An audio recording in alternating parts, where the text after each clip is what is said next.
They told her she should be grateful he even let her sit at the family table. They told her she was a stray, a nobody, a plain-faced nurse from Ohio who had somehow tricked a Kingston into marriage. When Jonathan Kingston IV slid the divorce papers across the marble table, he expected tears. He expected screaming. He expected her to fall to her knees and beg for another chance. But Vivian did not cry. She did not scream. She picked up the pen, signed her name without reading a single word, and walked out of Kingston Memorial Hospital with nothing but a paper bag containing her nursing shoes. Jonathan thought he had won. He thought he was finally free to marry the pharmaceutical princess his mother had chosen for him.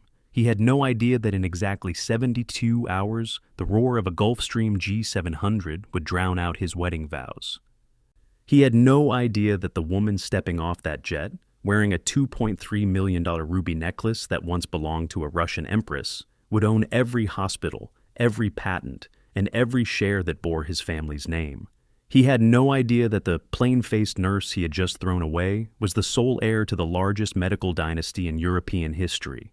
This is the story of the woman who signed away her marriage in silence and returned to burn an empire to ashes. Please subscribe to this channel and let's keep breathing life into stories that were never meant to stay silent. Now, let's continue. The conference room on the 40th floor of Kingston Memorial Tower was kept at exactly 58 degrees Fahrenheit. Jonathan Kingston III, Jonathan's father, had designed it that way before his death. He believed cold rooms made people desperate to leave, willing to sign anything just to escape the chill.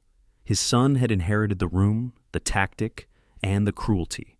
Vivian Reed Kingston sat on one side of the table. She was 31 years old. She wore a gray cardigan she had purchased at a Goodwill store 6 years ago, back when she was a nursing student surviving on ramen and hope. Her black slacks were faded from washing. Her brown hair was pulled back in a simple ponytail, held by a rubber band. No makeup, no jewelry except for a thin wedding band that had turned her finger green. Jonathan had given her a cubic zirconia for daily wear, keeping the real Kingston diamond safe in his vault. She looked exactly like what the Kingston family had always called her behind closed doors, the charity case. Across from her sat the firing squad. Jonathan Kingston IV occupied the center chair like a throne. He was 41 years old, with the kind of angular face that looked impressive in board meeting portraits, but cruel in real life. He wore a navy Brioni suit that cost $7,800. She knew because she had seen the receipt in his pocket last month. He was not looking at her. He was typing on his phone, occasionally smirking at whatever was on the screen. Vivian knew who he was texting. She had always known. To Jonathan's left sat his mother, Margaret Kingston. She was 68 years old, with silver hair pulled into a bun so tight it seemed to stretch her face into a permanent expression of disgust. She wore a cream Chanel suit and a rope of pearls that had been in the Kingston family for 4 generations. She was the one who had insisted Vivian eat in the kitchen during family holidays. She was the one who introduced Vivian to guests as Jonathan's little project. She was the one who had told Vivian on her wedding day that she would never really be a Kingston, no matter what name was on the certificate.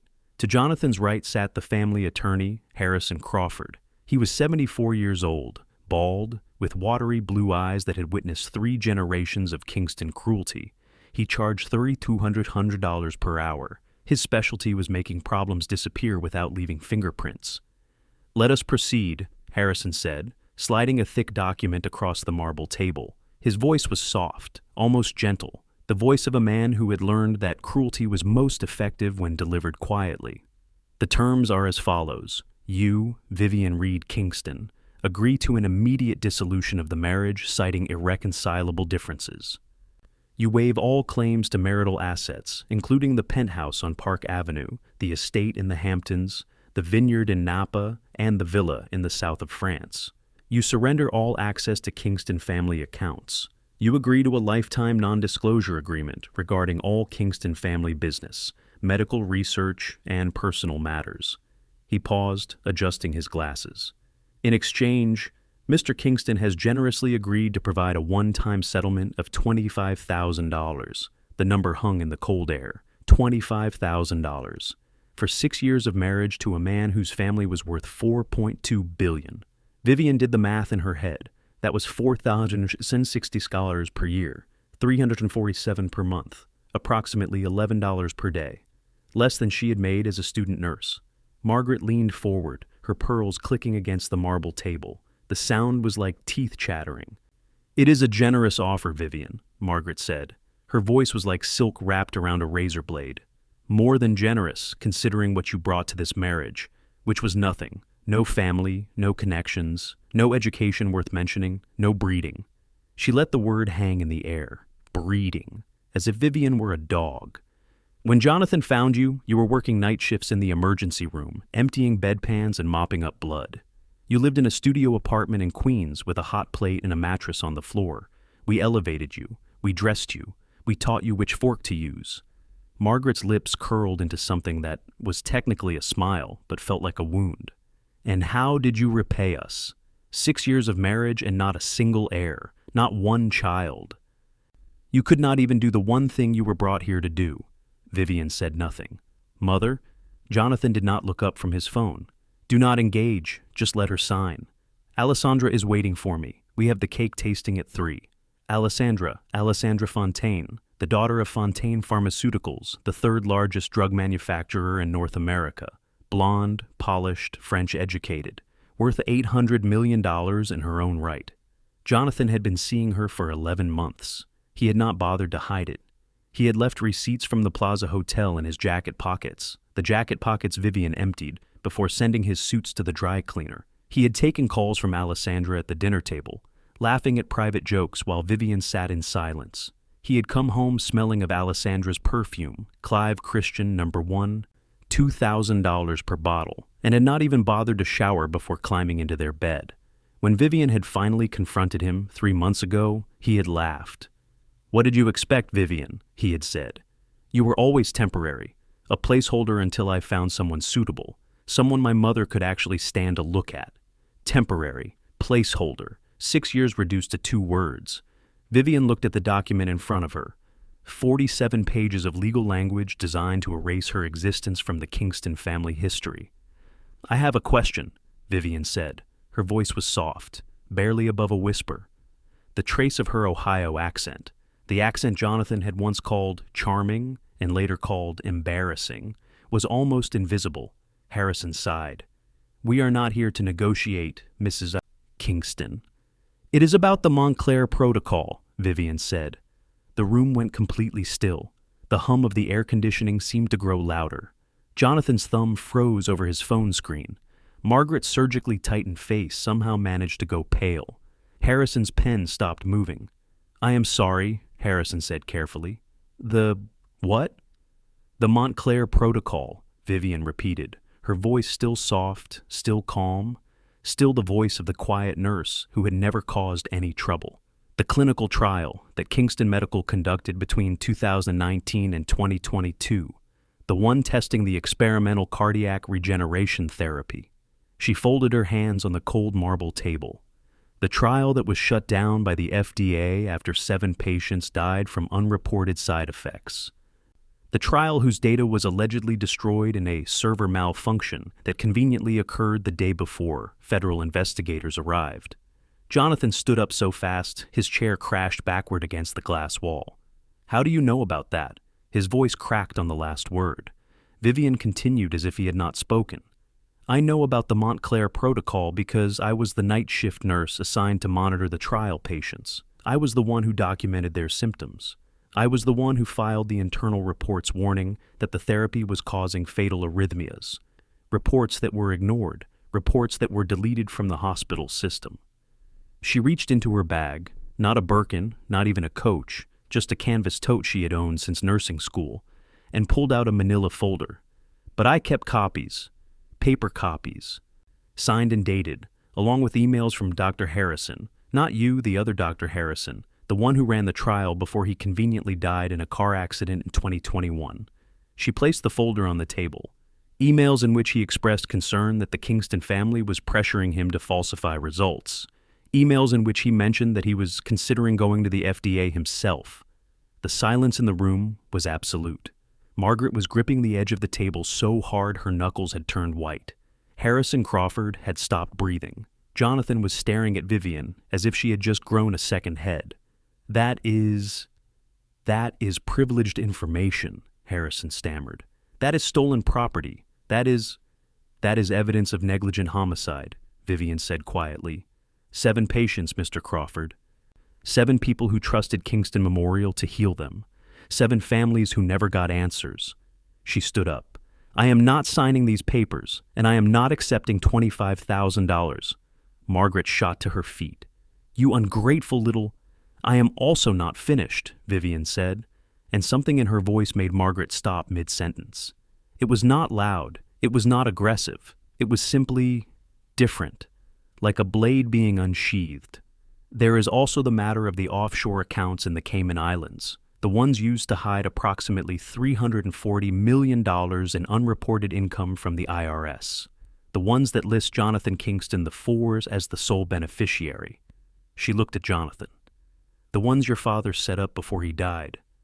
The ones you have been using to fund your lifestyle while claiming losses on your tax returns. Jonathan's face had gone from red to white to a strange grayish color, like wet cement. And then there is the matter of the bribes paid to FDA officials to fast-track the Kingston cardiac stent approval in 2018. $4.7 million in wire transfers to shell companies in Panama, which then made consulting payments to 3 FDA reviewers and 1 congressman. She picked up her canvas bag. I have documentation for all of it. Paper trails, email chains, wire transfer records. I have spent 6 years collecting evidence, Jonathan. Every night shift, every early morning, every time you were too busy with Alessandra to notice that your wife was not actually asleep. She walked toward the door. Vivian. Harrison's voice was sharp, desperate. If you walk out that door with those documents, we will destroy you. We will drag you through every court in the country. You will what? Vivian turned, her hand on the door handle. Expose how the poor little nurse from Ohio outsmarted the great Kingston dynasty? Please, go ahead. Call the press. I would love to tell my story. She smiled. It was a small smile, polite, almost sweet. It was the most terrifying thing Jonathan had ever seen. I will be at my apartment in Queens tonight, the one I kept the lease on for 6 years, the one I paid for with my own money from my own savings, the one you never knew about because you never asked a single question about my life. She opened the door. Oh, and Jonathan, you might want to call the Fontaine family before the cake tasting. I hear Alessandra's father is very particular about due diligence. He is going to want to know about the Montclair Protocol, and the offshore accounts, and the FDA bribes. She paused. I hear he is also very close friends with the Attorney General. They golf together on Sundays. She walked out. The door clicked shut behind her. The silence that followed was so heavy it seemed to have physical weight. Margaret Kingston turned to her son. For the first time in her life, she looked afraid. Jonathan, she whispered, what have you done? But Jonathan did not answer. He was staring at the door, at the space where his wife, his placeholder, his charity case, his temporary wife, had stood. And for the first time in his life, Jonathan Kingston IV realized he had made a terrible mistake. He had thought he was throwing away garbage. He had just released a weapon of mass destruction. Vivian walked out of Kingston Memorial Tower and into the chaos of Park Avenue. It was raining, a cold, gray November rain that soaked through her thin cardigan in seconds. She did not have an umbrella. She did not have a car. She did not have anything except the folder in her bag and 6 years of carefully hidden fury. She walked half a block north, turned the corner onto 68th Street, and stopped. A black Rolls-Royce Phantom was idling at the curb, not a rental. The license plate read, Ashford 1. The rear door opened before she reached for the handle. A man stepped out. He was tall, 6 feet 3 inches, with dark hair silvered at the temples, and eyes the color of a winter sea. He wore a charcoal overcoat over a black suit, no tie, the top button of his white shirt undone. He moved with the quiet confidence of someone who had never in his life worried about money, status, or whether he belonged in any room he entered. He was holding a large black umbrella. He opened it over Vivian's head, shielding her from the rain. "Hello, little bird," he said. His voice was deep, with the faint trace of a British accent softened by years of living everywhere. "Is it done?" "It is done, James," Vivian said. James Ashford, Lord James Ashford, technically, though he never used the title, looked at her with an expression of profound tenderness. "And how do you feel?" Vivian considered the question. "I feel like I have been holding my breath for 6 years," she said slowly, "and I just exhaled." James smiled. It was a smile that transformed his severe face into something almost boyish. "Then let us get you warm," he said. "The jet is fueled. Your grandmother is waiting." He guided her into the Rolls-Royce. The interior was warm, filled with the smell of leather and sandalwood and something else. Old books, perhaps. A smell she had not experienced in 6 years.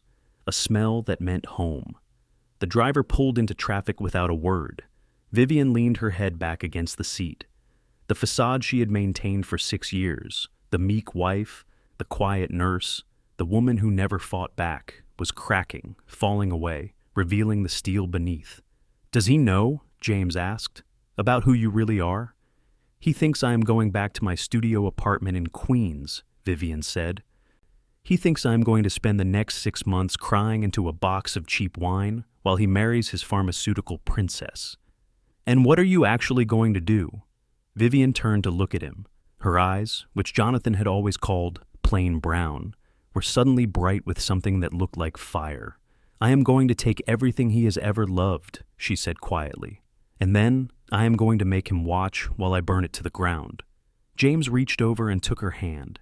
His fingers were warm and strong, calloused in places from years of sailing and riding, things that Jonathan Kingston, who had never worked with his hands in his life, would never understand. "I have waited 6 years for you, Vivian," James said. "I would have waited 60. Vivian felt tears prick at her eyes.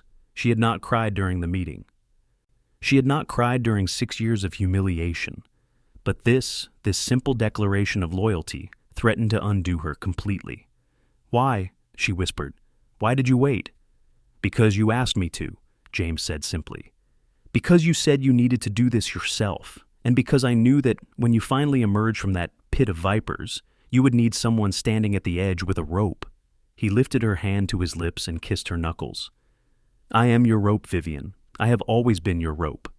The car turned onto the FDR Drive, heading toward Teterboro Airport. "Tell me about the plan," James said. Vivian straightened in her seat. The tears retreated. The steel returned. "The evidence I have is enough to destroy the Kingston family," she said. "But destruction is not enough. I want control. I want to own everything they have ever built. And how do you intend to accomplish that? Kingston Medical is publicly traded. Jonathan and Margaret together control 52% of the voting shares.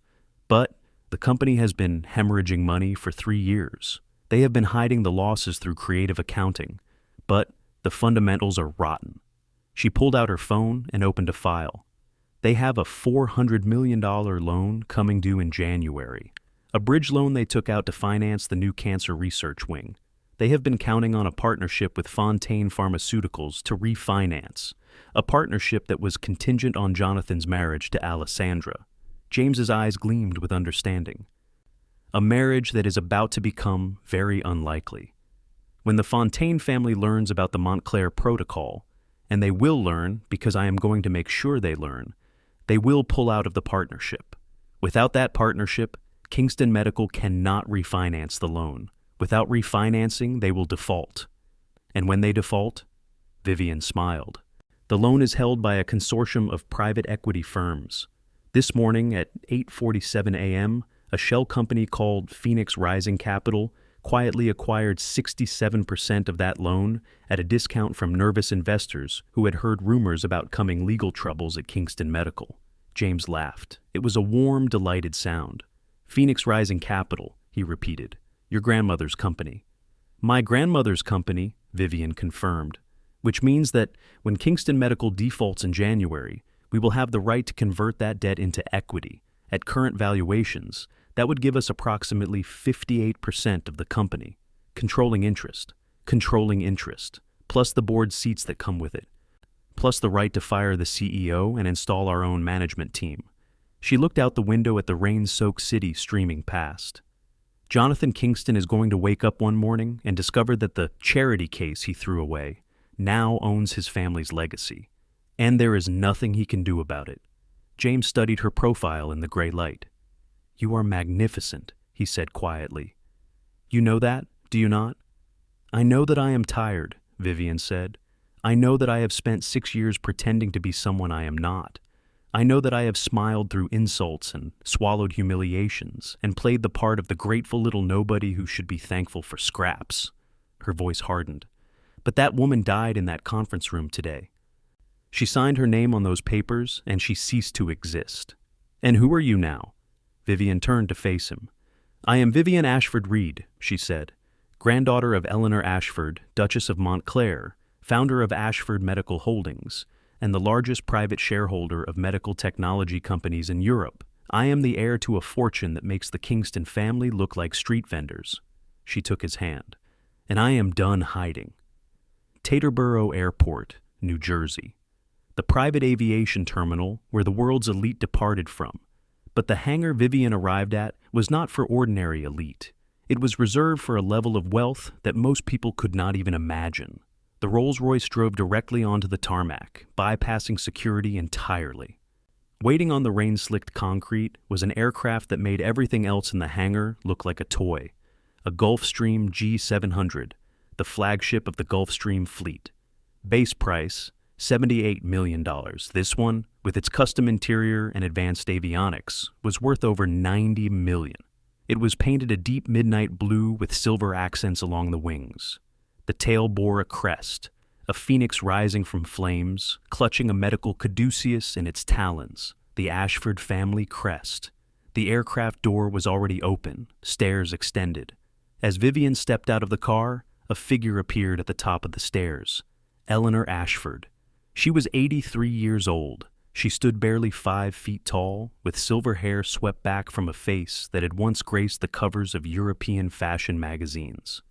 She wore a simple black dress and a single piece of jewelry, a ruby pendant the size of a small egg surrounded by diamonds.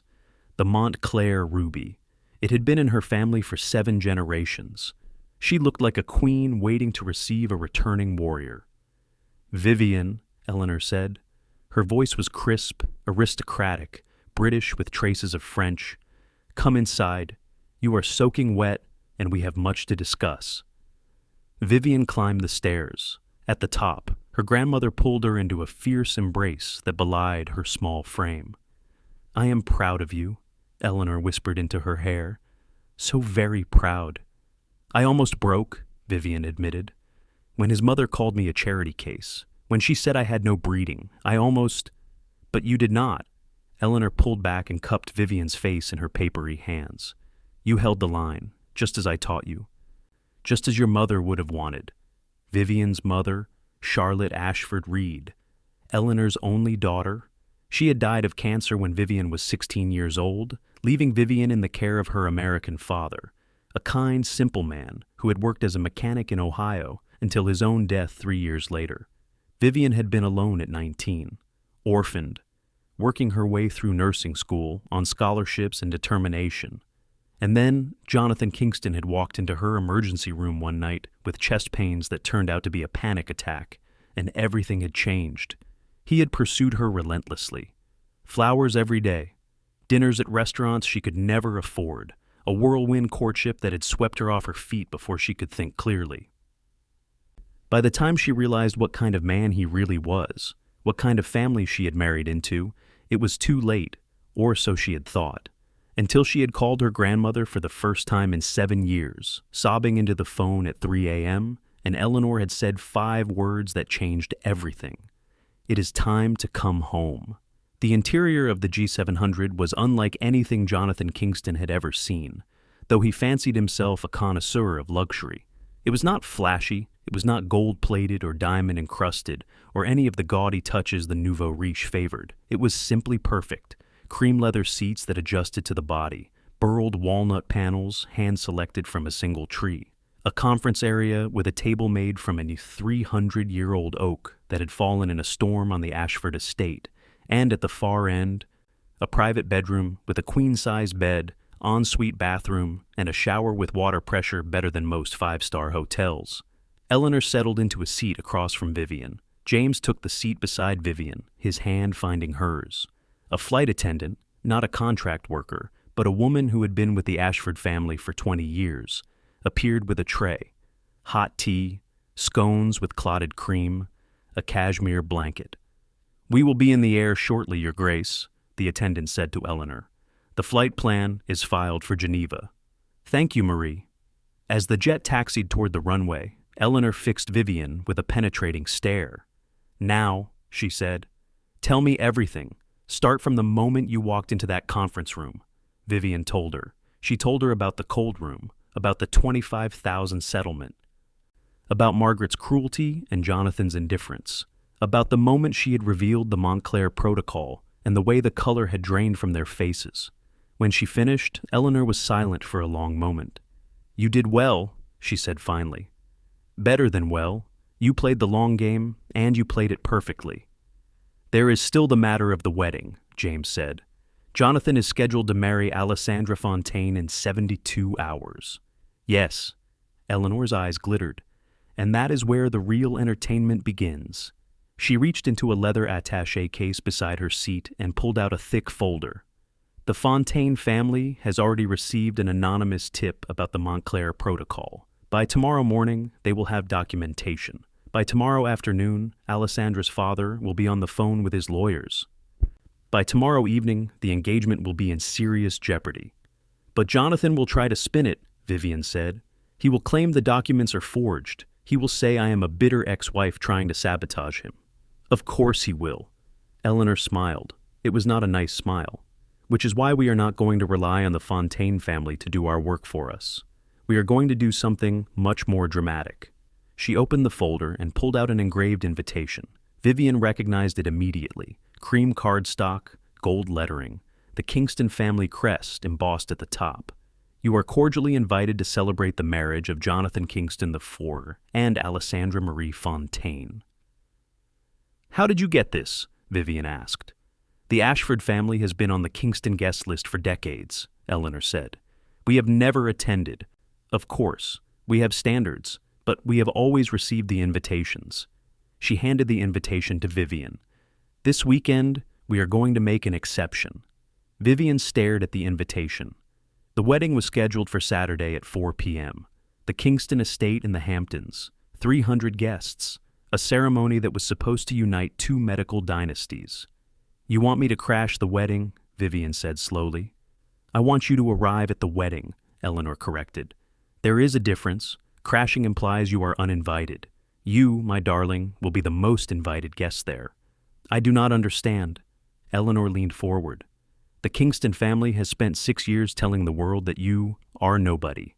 A charity case, a placeholder, a temporary embarrassment they were too polite to discard." Her voice hardened. "On Saturday, we are going to show the world exactly who you really are, and we are going to do it in front of everyone who matters, every senator, every CEO, every society columnist, every person who ever looked down on you, whispered about you, pitied you." She sat back. "We are going to arrive in the family jet, a jet worth more than the entire Kingston estate. We are going to arrive wearing jewels that belong to empresses and queens. We are going to arrive with documentation proving that we own the majority of Kingston Medical's debt." Eleanor's smile widened. "And then we are going to watch Jonathan Kingston's world collapse around him in real time." Vivian looked at James. He squeezed her hand. "I told you," he said quietly. "I am your rope. Wherever you go, I go." Vivian turned back to her grandmother. "There is one thing I need to do first," she said. "What is that?" Vivian touched her simple ponytail, her faded cardigan, her bare, makeup-free face. "I have been invisible for 6 years," she said. "I have dressed in clothes from thrift stores. I have worn my hair the way Jonathan's mother told me was appropriate.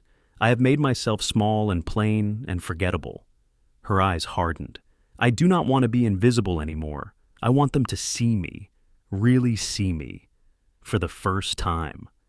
Eleanor's smile became something fierce and proud. "Then we have work to do," she said. "Marie, please inform the pilot that we will be making a stop in Paris before Geneva." "Paris?" Vivian asked. "Paris," Eleanor confirmed. "I have already called Pierpaolo at Valentino. He is expecting us." We have 48 hours to transform you from a ghost into a goddess. She raised her teacup.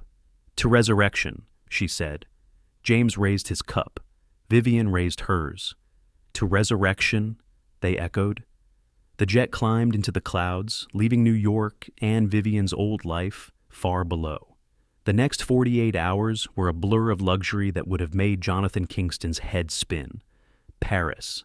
The Valentino atelier on Avenue Montaigne, where Pierpaolo Piccioli himself, creative director of the house, spent 6 hours with Vivian, draping fabrics, sketching designs, creating something that had never existed before. The dress that emerged was a masterpiece. It was crimson silk, the exact shade of fresh blood, of rubies, of fire. It hugged her body like a second skin from the shoulders to the hips, then exploded into a cascade of hand-pleated ruffles that swept the floor like flames.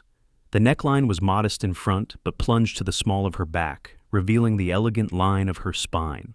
Every inch of the fabric was hand-embroidered with tiny crystals that caught the light like sparks. It was not a dress for a woman who wanted to blend in. It was a dress for a woman who wanted to burn. Geneva. The Ashford family vault in a private bank that had been holding assets for European nobility since 1742. Eleanor led Vivian through corridors of polished marble to a room lined with velvet display cases. "Choose," Eleanor said. The cases held jewelry that belonged in museums, tiaras that had graced the heads of queens, necklaces that had been worn at coronations, brooches that had started wars. Vivian's eyes fell on a single piece. It was a necklace, a cascade of Burmese rubies surrounded by diamonds, arranged in a pattern that suggested flames rising from a central stone the size of a robin's egg. The setting was antique gold, blackened with age, which only made the stones burn brighter. "The Romanov fire," Eleanor said quietly. "It belonged to Grand Duchess Anastasia. My grandmother acquired it in 1921, after the Revolution. It has not been worn in public since 1987. "It is too much," Vivian whispered. "It is exactly enough," Eleanor said. "That necklace is worth $2.3 million. More importantly, it is famous. Every jeweler, every collector, every society columnist in the world will recognize it on sight." She lifted the necklace from its case and clasped it around Vivian's neck. "When you walk into that wedding, they will know, before you say a single word, that you are not the woman they thought you were." Vivian looked at herself in the mirror. The girl from Ohio was gone. The nursing student who had survived on ramen was gone. The meek wife who had eaten in the kitchen while the family dined in the formal room was gone. In her place stood someone else entirely, someone dangerous, someone unforgettable, someone who was about to make Jonathan Kingston regret every single day of the past 6 years. Saturday, 3:47 p.m. The Kingston estate in the Hamptons sprawled across 60 acres of prime oceanfront property. The main house, a 40,000-square-foot Georgian mansion, had been in the family for 4 generations. The grounds had been transformed into a wedding wonderland. White tents, thousands of white roses, a string orchestra playing Vivaldi, and 300 guests in their finest attire. Jonathan Kingston stood at the altar, looking every inch the confident groom in his custom Tom Ford tuxedo. His best man stood beside him, a prep school friend whose family owned a significant portion of Manhattan real estate. Alessandra Fontaine floated down the aisle in a cloud of white Vera Wang, her blonde hair perfect, her makeup perfect. Everything about her perfect and appropriate, and exactly what a Kingston bride should be. Charles Fontaine, Alessandra's father, watched from the front row with an expression of satisfaction. His pharmaceutical empire was about to merge with the Kingston medical dynasty. His grandchildren would rule American healthcare. Margaret Kingston sat rigid with triumph, wearing a pale blue mother-of-the-groom dress that had cost $75,000. She was already planning how to redecorate the penthouse now that the charity case was gone. The minister opened his book. "Dearly beloved," he began, "we are gathered here today to celebrate the union of—" A sound interrupted him. Low at first. A distant rumble that could have been thunder, then louder, closer. A rhythmic thudding that made the champagne glasses vibrate on the tables. Helicopter blades. No, not helicopter blades. Something bigger, something louder. Jet engines. Every head turned toward the sky. A plane was descending toward the estate, not approaching the nearby airport, descending directly toward the property, toward the private airstrip that bordered the northern edge of the Kingston estate. It was not a small plane. It was a Gulfstream G700, painted midnight blue with silver accents, coming in low, dangerously low, no more than 500 feet above the wedding party. The roar of its engines drowned out the string orchestra, drowned out the minister, drowned out everything.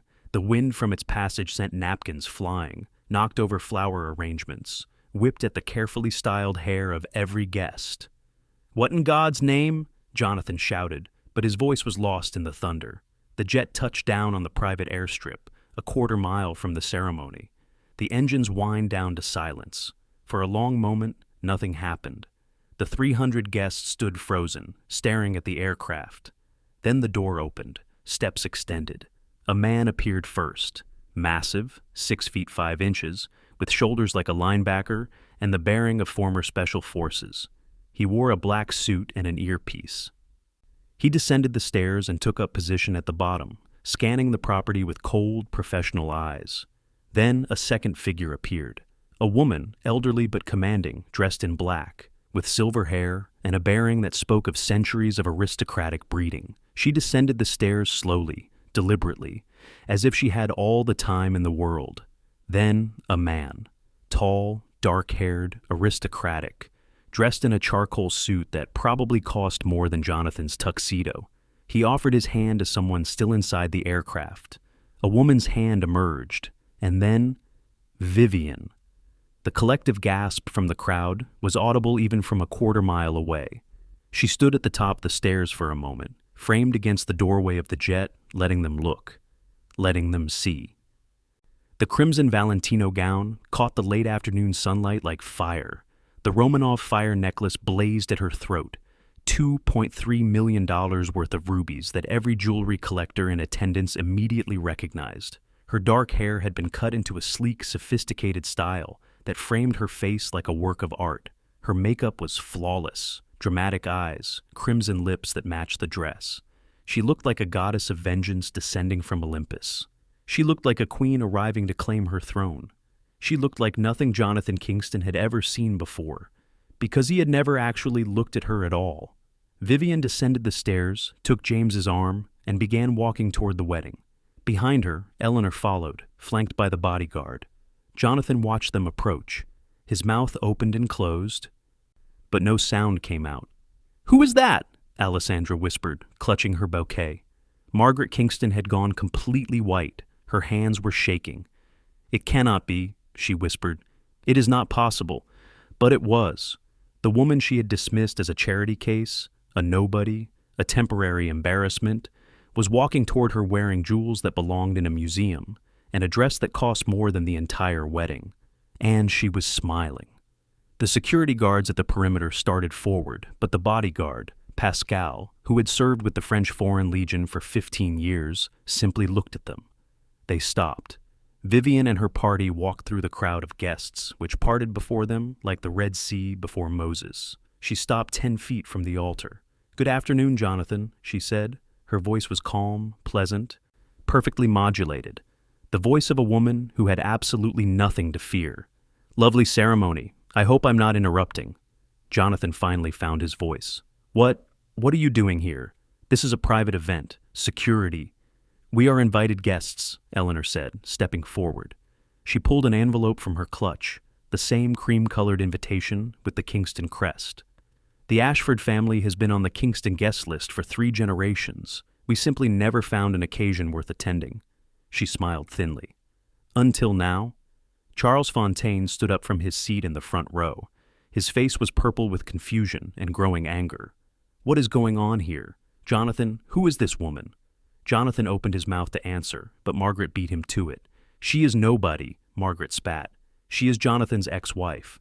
A gold-digging nurse who—" "I am Vivian Ashford Reed," Vivian said, cutting her off. Her voice carried clearly across the silent lawn.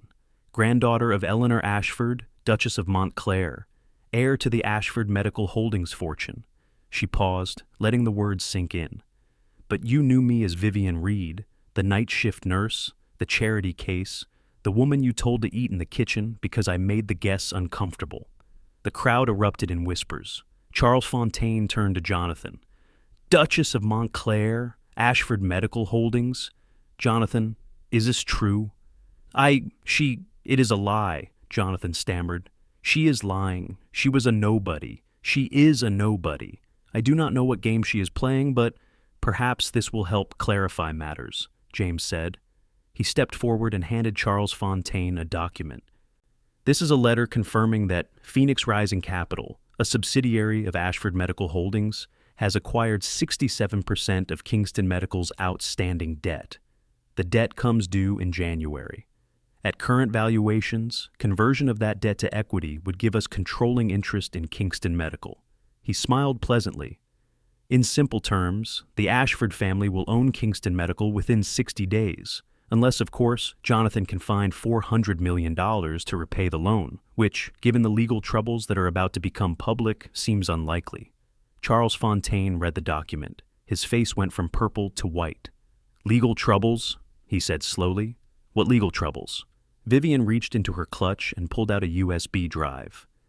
This drive contains documentation of the Montclair Protocol, a clinical trial conducted by Kingston Medical between 2019 and 2022, a trial in which 7 patients died from unreported side effects, a trial whose data was destroyed to prevent federal investigators from discovering the truth.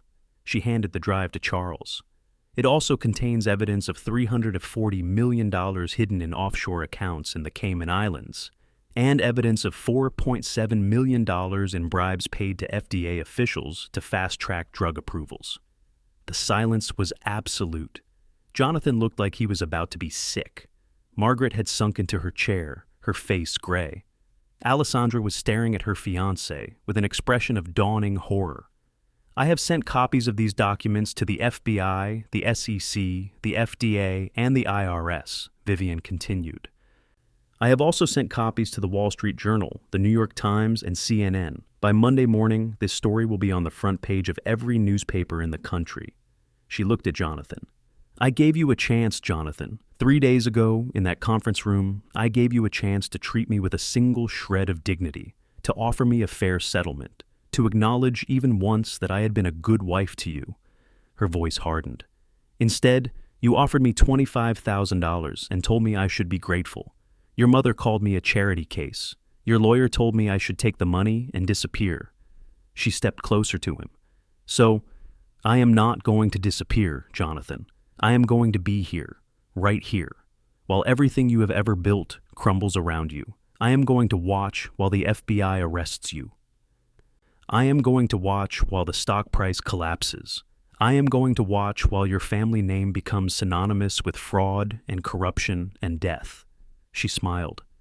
And when it is all over, when you have nothing left, I am going to buy what remains for pennies on the dollar, and I am going to rename it.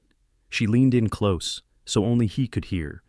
Every hospital, every research center, every building that ever bore your family's name, it will bear mine instead. The Kingston legacy will be erased, and in its place there will only be Ashford. She pulled back. Consider this my resignation from the Kingston family. She turned to Alessandra, who was standing frozen at the altar, mascara beginning to run down her perfect cheeks. I am sorry you got caught up in this, Vivian said, and she meant it. If I were you, I would run. And I would not look back. Alessandra looked at Jonathan, really looked at him, perhaps for the first time. Then she pulled off her engagement ring, a 6-carat Kingston family diamond, and threw it at his chest. My father was right about you, she said, her voice shaking with rage. He said you were a fraud. He said there was something wrong. I did not listen. I was so stupid. She turned and ran toward the house, her mother hurrying after her. Charles Fontaine stepped toward Jonathan, his face terrible. If one word of what this woman says is true, he said quietly, I will destroy you myself, personally. The Fontaine family does not associate with criminals. He turned and walked away, already pulling out his phone. Jonathan was left standing alone at the altar. His bride had fled. His mother was weeping. His guests were streaming toward the exits, already composing the texts and tweets that would make this the most talked-about society disaster in decades. And the woman he had thrown away, the charity case, the placeholder, the nobody, was walking back toward a $90 million jet, arm in arm with a man who looked at her like she was the center of the universe. "Vivian!" Jonathan screamed. His voice cracked. "Vivian, please, I am sorry. I will give you anything. Everything. Just please do not do this." Vivian stopped. She turned. For a long moment, she looked at the man she had once loved, the man she had given 6 years of her life, the man who had made her feel small and worthless and invisible. "I spent 6 years begging you to see me, Jonathan," she said quietly. 6 years hoping you would notice that I was drowning. 6 years waiting for a single kind word, a single moment of genuine affection, a single indication that I mattered to you at all. Her voice did not waver. "You told me I was temporary. You told me I was a placeholder. You told me I should be grateful for scraps." She turned away. "Goodbye, Jonathan. Enjoy your wedding." She walked back to the jet without looking back. James helped her up the stairs. Eleanor followed, then Pascal. The door closed. The engines roared to life. The Gulfstream G700 taxied down the runway and lifted into the sky, climbing into the golden light of the setting sun. Jonathan Kingston watched it go. He was still standing at the altar when the first FBI vehicles pulled up to the estate 20 minutes later, Monday morning. The headline in the Wall Street Journal read, "Kingston Medical heir arrested on fraud charges, company stock plummets 67%. The New York Times went with 7 deaths, $340 million in hidden assets, the fall of a medical dynasty. CNN ran continuous coverage, with analysts speculating about whether Kingston Medical could survive the scandal. It could not. By Wednesday, the stock had lost 82% of its value. By Friday, 3 more executives had been arrested. By the following Monday, the board of directors had unanimously voted to accept the acquisition offer from Ashford Medical Holdings. The terms were brutal. Ashford would acquire Kingston Medical for $0.47 per share, a company that had been worth $127 per share just 2 weeks earlier. The Kingston family would be removed from all leadership positions.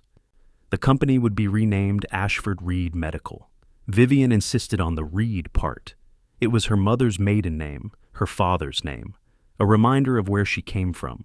The signing ceremony took place in the same conference room where Vivian had signed her divorce papers, the cold room on the 40th floor of what was now Ashford Reed Medical Tower.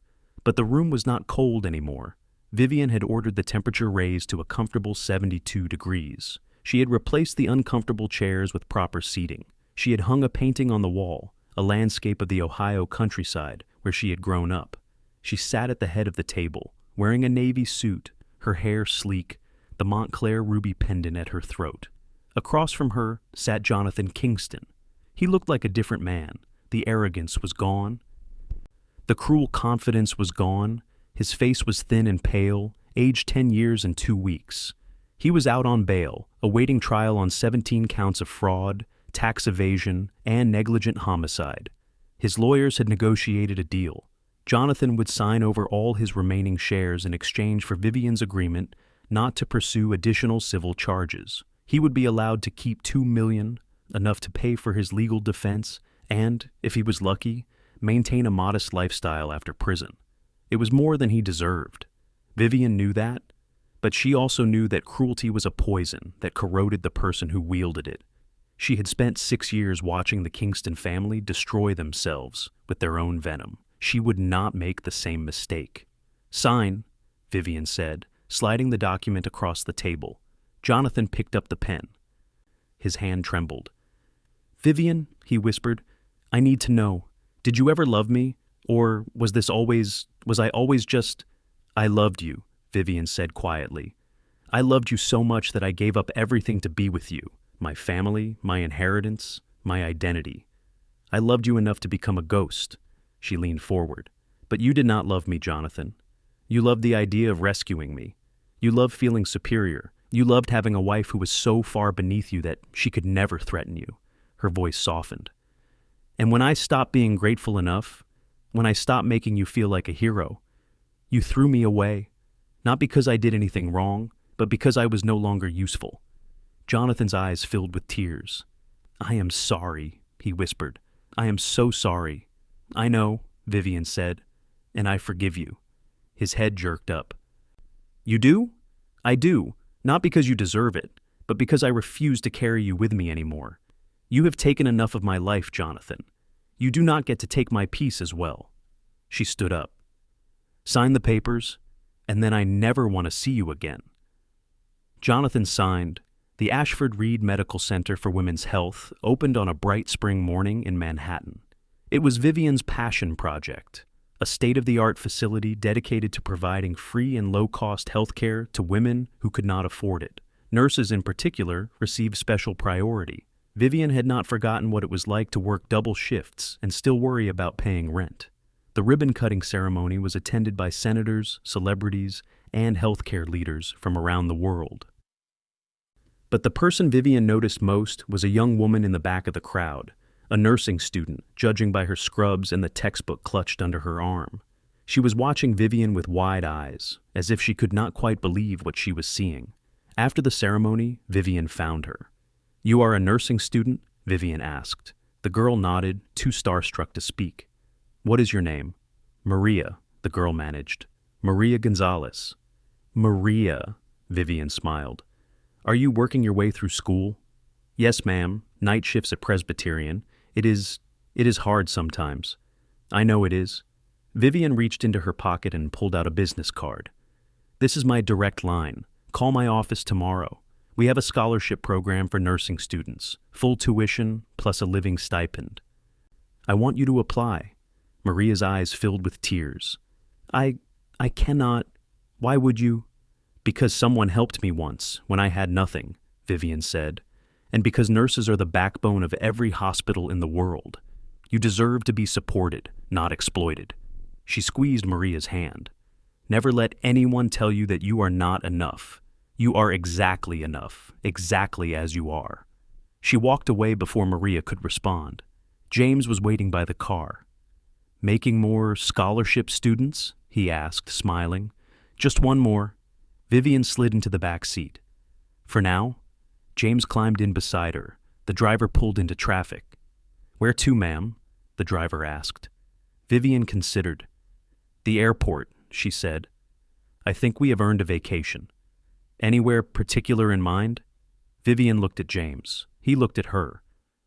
"Somewhere warm," she said. "Somewhere with no cell service. Somewhere we can forget about the rest of the world for a while." James took her hand. "I know just the place," he said. "A private island in the Maldives. No reporters, no board meetings, just us."